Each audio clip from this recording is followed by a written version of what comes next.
할렐루야. 오늘은 진금 예배라서 이렇게 전 세대가 함께 예배를 드리게 됐습니다. 원래 이게 1800년 가까이의 예배 모습입니다. 초대교회가 생기고 고대교회를 거쳐서 1800년대까지 예배는 전 세대가 함께 드렸습니다. 신석기 종교개혁이 일어난 다음에 각 세대별 신앙교육이 생겼지만 그때도 예배는 함께 드렸습니다.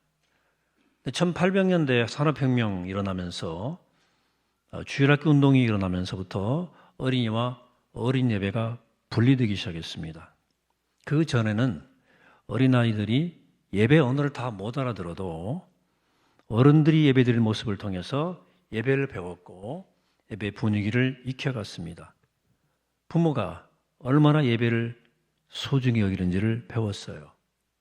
그 부모에게 함께 교회 가는 법을 익힙니다. 그 찬송하는 법, 기도하는 법도 분위기 통해 배우는 거예요. 그러나 교회학교가 생기면서 신앙교육을 교회학교에 맡겼고 세대에 맞는 분화된 예배가 생기기 시작했습니다.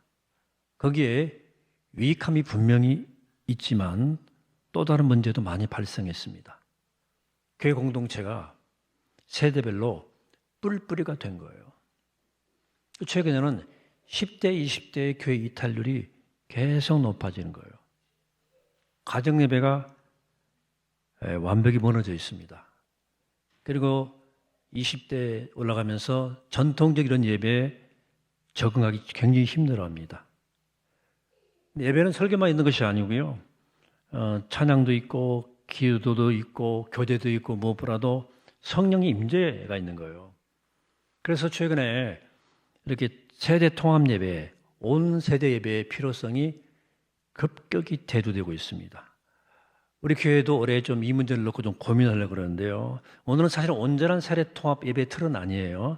일부 좀 받아들였는데 전 세대가 함께하는 예배의 사례가 지금 많이 등장해 있습니다. 그래서 아마 어린이 주일 때 조금 제대로 된 전 세대 예배를 한번 시도해 볼 거고요.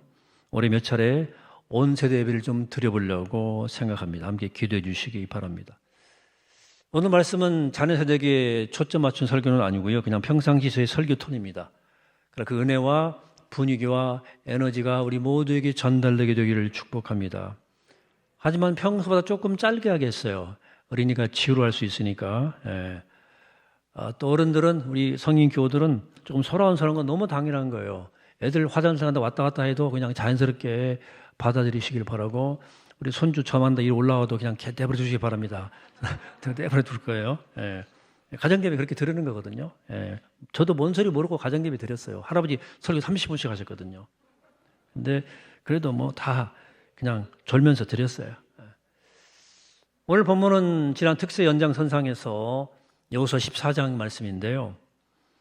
여호수아 14장은 두 가지 이야기를 담고 있습니다. 하나는 이스라엘이 가나안 정복 전쟁을 마치고 가나안 땅 영토를 12지파에게 분배하는 이야기입니다. 다른 하나는 85세 된 갈렙이 특정 땅을 요구하는 내용입니다. 근데 문제는 땅을 분배하는 방식으로 제비뽑기를 하는 거예요. 여러분 생각해 보세요. 12지파가 전쟁을 통해서 땅을 거의 다 점령했어요. 이제 그 땅을 분배하려고 하는데 어떤 방법으로 분배가 되겠습니까? 이스라엘 백성들이 광야 40년을 생활하면서 얼마나 지도자 속을 썩였어요. 고집스럽고 원망하고 불평이 다반사였습니다. 이들이 하나님의 은혜로 이 가나안까지 왔어요. 전쟁이 거의 다 마무리됐습니다. 이제 땅을 나누는 제비뽑기를 하는 거예요. 만약 다른 방법을 썼더라면 대혼란이 일어났을 겁니다.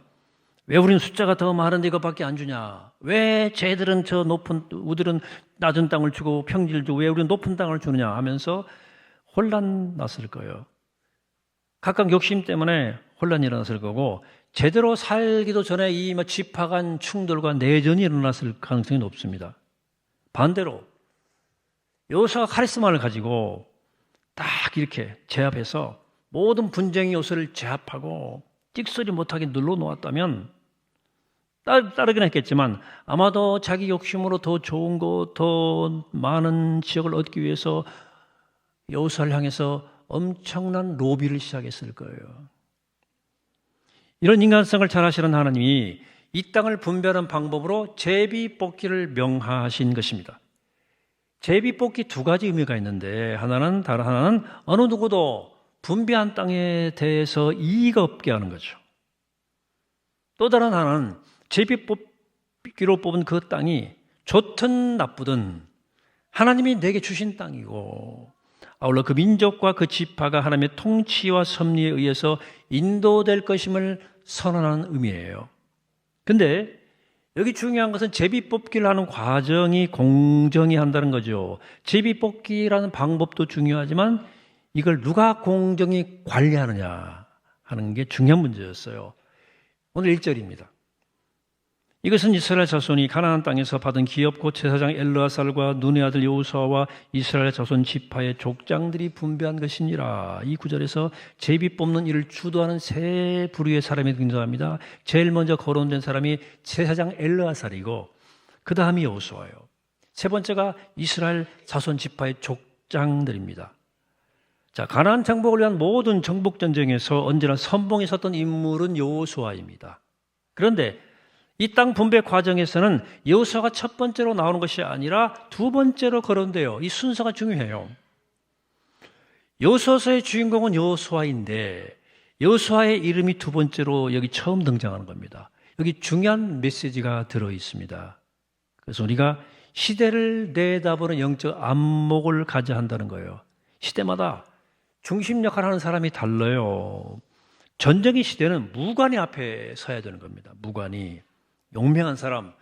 여러분 전쟁을 해야 되는데 펜대에 굴리는 사람이 앞장서 봐야 전쟁이 되겠습니까? 전쟁 안 되겠죠. 그러므로 이스라엘 백성이 아직 전쟁 시대에 있다면 여호수아 이름이 앞에 나와야 옳습니다. 근데 지금은 전쟁이 끝났어요. 이제는 평화 시대가 온 거예요. 안식이 필요한.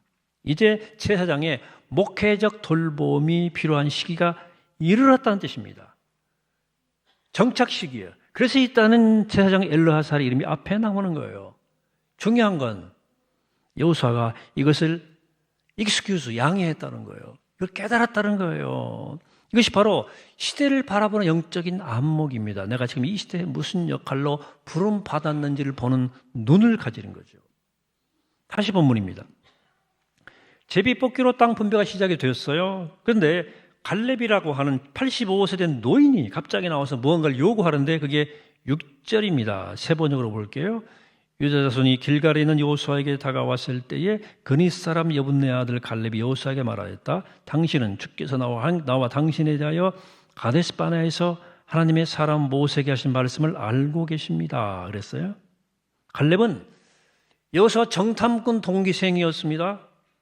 광야 생활이 거의 끝나고 약속의 땅을 앞에 두고 있을 때였어요. 지파마다 한 사람씩 뽑아서 원래 그때 12명을 정탐꾼을 만들어서 그들을 보냈더니 다녀와서 보고를 하는데 10명은 부정적 보고를 했어요. 거기 막 고인족 산다. 근데 여호수아와 갈렙만은 여호와께서 그들의 대적을 우리 손에 붙여주시면 우리가 이길 수 있다. 우리 밥이다. 라고 긍정적 보고를 합니다.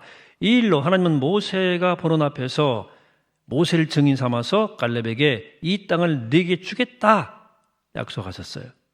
근데 40년 세월이 흘렀어요. 지금까지 갈렙은 여호수아를 도와서 묵묵히 일관되게 가나안 정복 역사를 같이 도왔습니다. 이제 드디어 땅 분배 시간이 됐는데 12지파가 모두 제비뽑기 방법에 순응해서 순사를 기다리고 있는데 느닷없이 유다지파가 여호수아 앞에 불쑥 나온 거예요. 유다지파가 물론 장남 지파긴 하지만 그 유다지파의 대표로 갈렙이 여호수아 앞에 딱 나와 요구하는 겁니다. 갈렙 이름의 뜻이 사자 새끼라는 뜻입니다. 히브리 말로.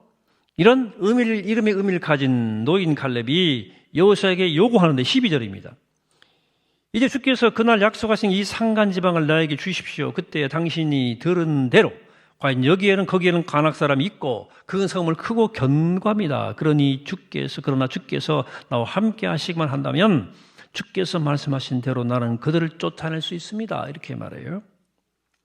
근데 이게 사실은 상황적으로 말이 되냐면 말이 안 되는 것이 다른 지파들은 다 제비뽑기 순서를 기다리고 있는데 자기들이 뭐라고 저 땅은 우리한테 달라 이렇게 얘기하는 거예요. 그 주동자가 칼렙이에요. 유다 지파의 대표로 나온 칼렙. 그가 그 산지를 요구하는 거예요.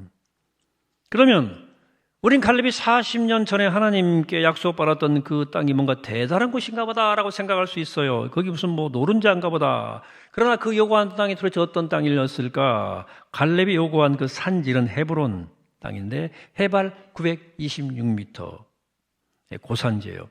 이스라엘 당시 최고의 고산지대입니다. 높은 땅이에요. 이왕이면 좋은 땅을 평지를 달라고 하지 왜 고지를 달라고 했는지 나중에 이유가 나옵니다만은 12절을 보면 또 그 땅에는 아낙 사람들이 살고 있었대요. 근데 아낙 사람들이 어떤 사람인지 15절에 이렇게 설명되고 있습니다. 헤브론의 옛 이름은 기랏 야르바라. 아르바라는 아낙 사람 가운데서 가장 큰 사람이었더라. 그리고 그 땅에 전쟁이 그쳤더라. 놀랍게도 최고의 고산지대고 거기는 성경 역대 종족 중 가장 전투력이 강한 거인족이 살고 있었다는 거예요. 그런 땅입니다. 뿐만 아니라 그 성이 크고 견고했대요. 칼렙이 그런 곳을 달라고 요청을 한 겁니다. 좋은 땅 달라고 한 게 아니라 그 말이에요. 자, 칼렙이 그 땅을 약속받았지만 세월이 40년이나 흘렀어요. 그러면 옛날 얘기니까 이 나이에 거길 내가 어떻게 올라가냐. 제비뽑기 한다고 그랬으니까 순서를 가만히 기다렸다가 거기가 걸리면 할 수 없고 안 걸리면 좋잖아. 믿자 본전이다 하며 모른 척하고 제비뽑기에 동참할 수도 있었을 거예요. 근데 그렇게 하지 않았습니다.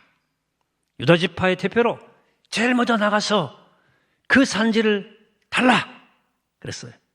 그러면 갈렙은 당대 사람들이 최고로 여기는 땅을 볼 줄 아는 눈이 없었을까요? 강남이 좋은지 강북이 좋은지. 과거의 정탐꾼으로 뽑힐 정도의 실력을 갖추었고 85년의 인생과 경륜까지 더해졌으니까 갈렙은 어떤 땅이 좋고 어떤 땅이 나쁜지 평가할 수 있었어요. 그런데도 그 헤브론 땅을 요구하는 이유는 다른 데 있었습니다. 창세기에 롯과 아브라함 얘기가 나와요. 아브라함과 롯이 헤어지죠. 각자 살 것 통해 갈삭을 선택해 나가는데 롯이 택한 곳은 소돔과 고모라였습니다. 그 땅은 당시의 사람들의 눈으로 볼 때 최고의 요충지입니다. 롯은 그 땅으로 갔어요. 결과는 완전 망했습니다. 그러나 아브라함은 롯과 달리 자기가 택해서 간 것이 아니라 가만히 있다가 하나님이 주신 땅으로 갔어요. 나중에 그 땅에 대해 나오는데 그것이 바로 헤브론입니다. 아브라함이 거기서 여호와께 단을 쌓아요. 마므레가 헤브론이거든요. 그 결과 아브라함이 인생이 어떻게 되었는지 우리 모두가 다 알고 있습니다. 갈렙이 이것을 알았어요. 인생 노년을 살면서 무엇이 진짜 복인지를 알았던 거예요. 내 눈에 보기 좋아 택한 떡이 입에는 달 것 같지만 영적으로 눈이 밝은 사람은 그것이 복이 아님을 압니다. 직관적으로 알아요. 그러면 영적으로 눈이 밝은 사람이 깨닫는 복은 뭐예요? 진정한 복은 뭐예요? 하나님이 내게 주신 것만이 복임을 아는 겁니다. 뭐라고요? 하나님이 내게 허락하신 것만이 내게 복이에요. 왜 갈렙의 눈에 그 땅이 안 좋은 땅이 안 보였겠습니까? 그러나 내가 잡은 땅이 아니라 하나님이 내게 주신 땅이 진짜 축복의 땅임을 갈렙은 아는 사람이에요. 그래서 40년 전 모세가 증인 서고 하나님이 갈렙에게 주마 약속하신 땅을 달라고 요구하고 있는 거예요. 근데 갈렙이 헤브론 땅을 요구한 더 중요한 이유가 있습니다. 그것은 헤브론 땅에 담긴 구속사적 측면입니다. 창세기 13장을 보면 하나님께서 아브라함을 축복하시면서 너 높은 데 세워놓고 동산함을 쭉 다 돌아와라. 네가 보는 이 땅 다 너한테 줄게. 그리고 네 자손이 땅의 티끌처럼 편만하게 될 거야 하고 약속하셨어요. 그래서 그 약속을 받은 아브라함이 장막을 옮긴 곳이 헤브론이에요. 바로 갈렙이 요구한 그 땅이에요. 그러면 이 헤브론이 아브라함에게 어떤 땅이 되었는지 살펴보면 창세기 23장 4절에 이런 말씀이 나와요. 세 번역 볼게요. 나는 여러분 가운데서 나그네로 떠들이로 살고 있습니다. 죽은 나의 아내를 묻으려고 하는데 무덤으로 쓸 땅을 여러분들에게서 좀 살 수 있게 해주시기 바랍니다. 아브라함 안에 사라가 죽었어요. 그래, 나그네로 살면서 아브라함이 유일하게 돈 주고 산 땅이 바로 이 땅이에요. 그래서 헷족속에게 이 땅을 삽니다. 거기다 나중에 사라를 장사 지내요. 아브라함이 헤브론 땅을 사서 거기 살았고 아내가 거기서 장사됩니다. 그런데 창세기에 따르면 이 땅에서 이삭도 살았고 야곱이 이삭을 장사 지낸 후에도 야곱도 이 땅에서 대대로 살게 되었다고 기록되어 있습니다. 그런 땅입니다. 창세기 49장에 야곱이 임종 가까워져서 12아들을 불러놓고 기도해 주는 내용이 나와요. 12아들을 일일이 한 사람씩 이렇게 기도해 주면서 그 지파에 축복하면서 그 지파의 미래를 예언해 줍니다. 그런데 9절에 유다 지파의 예언이 나왔는데 유다 지파의 쭉 나와요. 그 대표가 갈렙이라고 나왔죠. 49장 9절 봅시다. 유다야, 너는 사자 새끼가 될 것이다. 갈렙의 이름이 사자 새끼라고 그랬죠. 나의 아들아, 너는 움킨 것을 찢어먹고 굴로 되돌아갈 것이다. 엎드리고 웅크리는 모양이 수사자도 같기도 하고 암사자 같기도 하니 누가 감히 범할 수 있으랴. 임금의 지휘봉이 유다를 떠나지 않고 통치자의 지휘봉인 자손 만대까지 이를 것이다. 권능으로 그 자리에 앉을 분이 오시면, 중요한 대목입니다. 만민이 그에게 순종할 것이다. 여기 권능으로 그 자리에 오실 분, 메시아를 말하는 거예요. 그리스도를 말하는 거예요. 여러분, 그리스도가 어느 지파를 통해서 오시죠? 유다 지파를 통해서 오십니다. 그러니까 갈렙이 헤브론에 그토록 집착했던 것은 이 땅이 바로 아브라함과 이삭과 야곱, 즉 자기의 지파의 정통 조상들이 여기 살았기 때문이었고, 또한 단순히 이 땅이 그 족장들의 삶의 터전이었기 때문만이 아니라 유다 지파를 통해서 메시아가 오기 때문이에요. 그리스도가 오시기 때문입니다.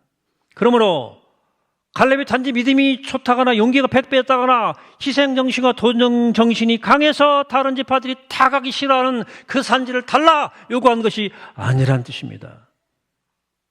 교육은 놀랍게도 나에게는 그리스도가 필요합니다 라는 고백과 똑같은 의미의 고백이었어요. 이런 구소사적인 집착과 신앙 고백이 헤브론 산지를 달라고 요구한 갈렙의 신앙 속에 흐르고 있는 거예요. 그래서 갈렙이 여호수아에게 요구할 때 계속 강조되는 부분이 있어요. 오늘 본문을 다시 결론적으로 볼 텐데요. 교독해 보죠. 그날에 모세가 명령하여 이르되 네가 내 하나님 여호와께 충성하였은즉 네 발로 밟는 땅은 영원히 너와 네 자손의 기업이 되리라 하였나이다. 이제 보소서, 여호와께서 이 말씀을 모세에게 이르신 때로부터 이스라엘이 광야에서 방황한 이 45년 동안을 여호와께서 말씀하신 대로 나를 생존하게 하셨나이다. 오늘 내가 85세로 돼. 모세가 나를 보내던 날과 같이 오늘도 내가 여전히 강건하니 내 힘이 그때나 지금이나 같아서 싸움이나 출입에 감당할 수 있으니 그 날에 여호와께서 말씀하신 이 산지를 지금 내게 주소서. 예, 이게 중요해요. 그냥 산달라는 게 아니고요. 하나님께서 말씀하신 그 산지를 달라고 그랬어요. 요구의 근거가 약속대로 말씀하신 대로예요. 예수 그리스도는 예언하신 말씀대로 이 땅에 육신으로 오셨고 말씀대로 십자가에 죽으셨고 말씀대로 부활하셨습니다. 일관된 거예요. 뭐예요? 약속하신 말씀대로. 이게 일관된 성경의 기록입니다. 요구입니다. 이것이 갈렙이 붙잡았던 유일한 근거예요. 그 말씀하신 땅을 주시옵소서. 또 그는 오늘 내가 85세로 돼 모세가 나를 보내던 날과 같이 오늘도 내가 여전히 강건하니 라고 말합니다. 이건 단순히 육체적 건강으로 이해하시면 안 됩니다. 갈렙이 40년 전후가 다르지 않고 강건하다는 말의 뜻은 40년 전에 약속받았던 그 땅, 다시 말해서 권능의 자리에 앉으실 그분이 오실 때까지라고 예언되었던 그 말, 유다 지파를 통해서 오시겠다고 약속했던 그리스도 메시아, 그 약속의 말씀을 85세가 되도록 푸른 기상을 가지고 여전히 붙들고 살아왔다는 이 얘기입니다. 그런 의미예요. 이게 진짜 청년이에요. 이게 진짜 청년입니다. 나이 젊었다고 청년 아닙니다. 내게 주신 약속의 말씀을 알고 그 말씀을 흔들림 없이 붙잡고 살아가는 사람, 날마다 하나님 말씀, 약속의 말씀 붙잡고 살아가는 사람이 진짜 믿음의 청년이다. 저는 우리 교회 다음 세대가 이 하나님 약속의 말씀을 꼭 붙잡게 되기를 축복합니다. 말씀 약속이에요.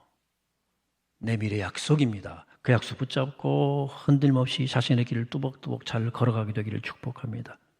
우리 모두도 주님 다시 오시는 그날까지 칼렙처럼 약속하신 그 땅, 말씀하신 그 땅, 그 산지를 내게 주소서라고 기도하면서 약속의 말씀 붙잡고 힘있게 살아가는 새 복된 우리 모두가 되기를 이 시간 주 이름으로 간절히 축원합니다. 기도하겠습니다. 그러고 하신 하나님 감사합니다. 오늘 갈렙처럼 약속 말씀 붙잡고 흔들림 없이 세월을 견디고 그날 그 산지를 내게 주소서라고 담대히 요구했던 갈렙처럼 그 말씀 붙잡고 약속의 말씀으로 승리하는 우리가 되게 하시고 그러한 새, 그러한 다음 세대, 우리 모두가 되게 하여 주옵소서. 감사드리옵고 예수 그리스도 이름으로 기도합니다. 아멘.